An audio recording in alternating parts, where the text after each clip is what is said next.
I first went to a PBUS meeting in 1987. It was at the Golden Nugget. My dad took me there. My dad was Jack Whitlock was one of the founding members. There were several founding members of PBUS in the late 70s.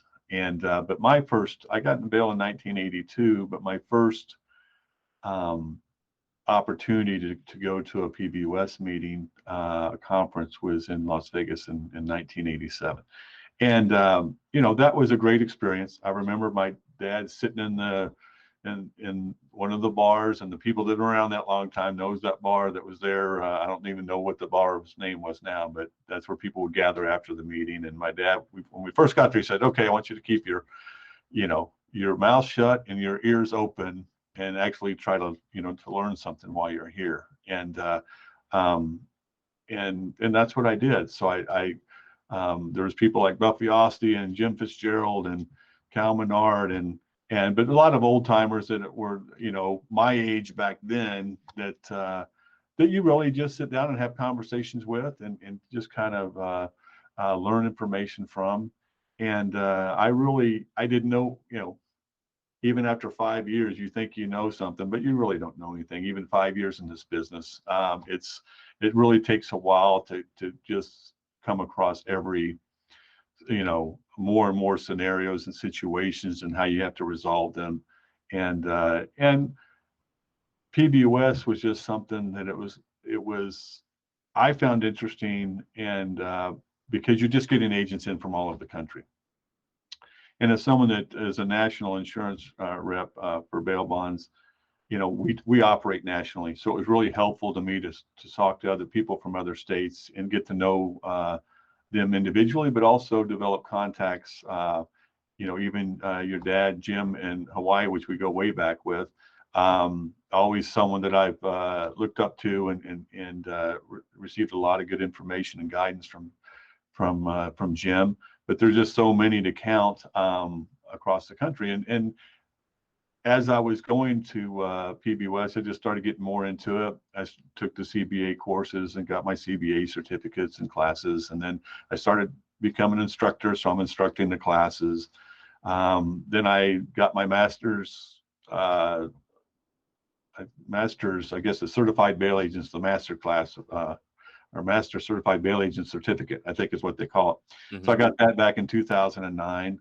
And was really just out there every year. Our agents would show up. We'd take them to a nice dinner. Eventually, a few years later, I think it was 2012, Linda Braswell was president, and I was inducted into the PBUS Hall of Fame, which was kind of cool because my dad had been inducted in the late 90s. So we were probably one of only a few father-sons that had been inducted into the PBUS Hall of Fame at that time. So that was kind of cool that we had together. But by and large, it's just been an experience that I've just always got pleasure of attending the conference every year and seeing the same people every year that you come back seeing old friends that maybe you don't see during the rest of the year. Even though I do a lot of travel, I don't see everybody. There's a lot of bail agents out there, so it's an opportunity to get together, not only with our own agents, but just to reminisce and visit with other agents from around the country, and again make new contacts. And so I always enjoy doing it, and it's been interesting to watch the presidents throughout the years with Dr. Monks, and Celeste King was president for several years, and Ron Ozawi, Tony Madrid, Gene Newman, Linda Braswell I have a special fondness for. She was an agent for us for a little while, but she also attended my wife and my wedding in 1988. And she was always tough as nails, and she put me in my place more than one time through the years. But that's what happens when you're older, and you let those young folks, you have to let them know what's right and what's wrong, and how to conduct yourself. And I certainly went through those phases in my career. This is my 40th year doing this, so I've been around a long time. I look in the mirror, I don't feel as old as I look when I look at myself in the mirror. But PBUS there's there's a need for PBUS to keep going, and I hope they will go on for years and years. I think they're probably more than 4 decades old now.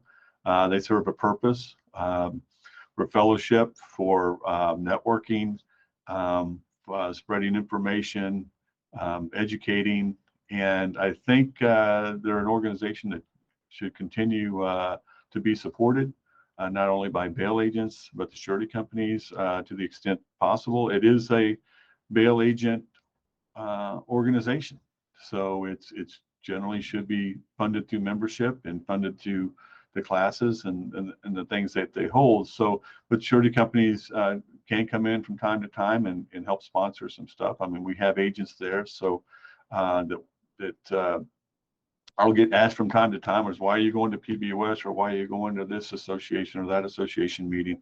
And I say, because I'm in the business of signing bail agents, so I go where the bail agents are. And the bail agents go to Las Vegas. That's just one more reason for me to get on a plane to go out there. And again, I just like seeing everybody, and it's I think it's a great organization. And I think if there's a place for PBUS, there's several organizations that represent bail across the country, and I think PBUS has had a place for all these years. And there's a lot of interesting ideas and issues that are developed and resolutions that are developed at these PBUS meetings that can be shared with other states on legislative issues. Because I don't think the President's Council is a PBUS function, but they usually hold the President's Council at PBUS, which is always interesting because they just have a round table of each state represented there, and that really talks about what's going on in our state or in their state. And I brought up earlier charitable bail, or 2 years ago, people would say, "What the heck is charitable bail?" Mm-hmm. I don't even know what that's about. And then when you start talking about it, I said, well, wait a minute, there is one of these places that operates in my county. And we introduce legislation, it gets something passed, and that another state will say, well, hey, send me a copy of that bill. I've had several states send me, hey, Mike, can you send me a copy of that Indiana bill? South Carolina, Florida, several states have said, can you send me a copy of that? Because we'd like to try to get that introduced in our state. And that's what kind of comes from the networking, is that people are hearing what's going on around the country. They meet somebody that has that information. Hey, send it to me. Sure, no problem. And you can kind of start spreading that information nationally that's productive and really helps preserve the commercial bail industry and keeps us moving forward.